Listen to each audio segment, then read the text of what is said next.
Faustine l'orpheline et Norbert l'épouvantail, écrit par Isabelle Bramabello et illustré par Emma Darcy.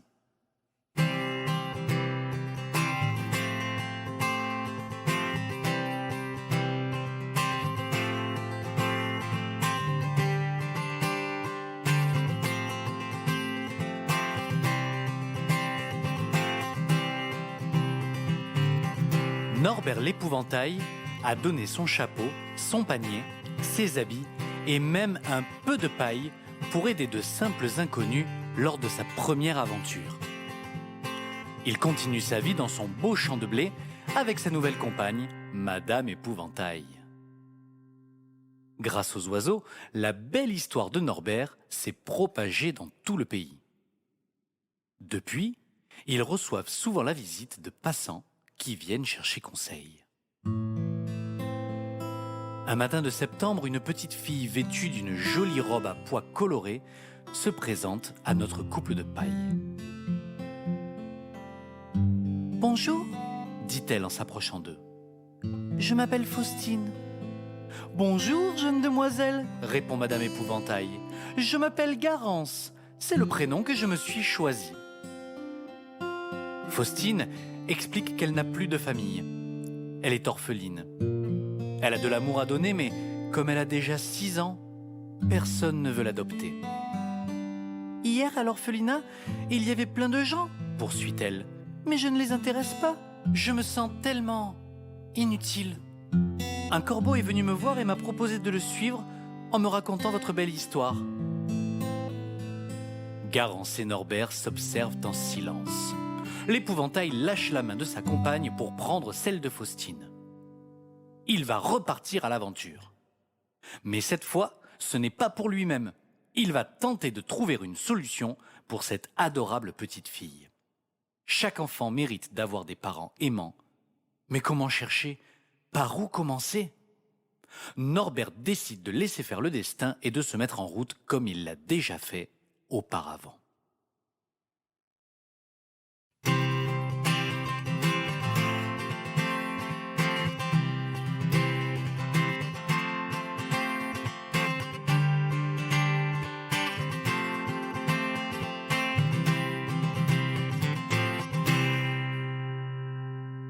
En marchant, Faustine lui raconte sa triste vie.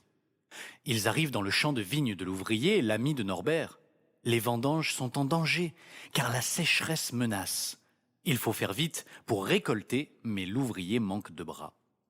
Faustine n'hésite pas une seconde et propose son aide, malgré sa jolie robe. À la fin de la journée, Norbert et l'orpheline ont ramassé des paniers entiers de grappes de raisin. L'ouvrier les remercie en embrassant la petite fille sur les 2 joues et en lui offrant des fruits. Fatigués, Norbert et Faustine décident de passer la nuit à la belle étoile, serrés l'un contre l'autre. Le lendemain, un bêlement d'agneau les réveille en sursaut. Une bergère arrive en courant vers eux désespérée. L'une de ces bêtes est tombée dans un trou et elle n'arrive pas à l'attraper.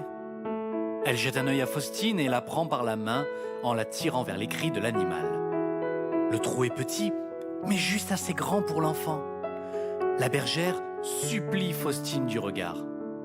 Courageusement, elle se glisse doucement dans la faille, rassure la bête apeurée et réussit à la hisser. Ce matin, Faustine a sauvé une vie. Elle est tellement fière d'elle. Pendant quelques instants, Faustine et Norbert admirent le paysage qui les entoure. La petite fille ne quitte plus l'épouvantail qui la guide vers son avenir. Elle se sent capable de tout, ainsi accompagnée et soutenue. L'épouvantail réalise que son rôle est peut-être tout simplement de l'encourager, de la féliciter, de la rassurer, avec toute la bienveillance possible. Elle finira sans aucun doute par trouver sa place dans le monde.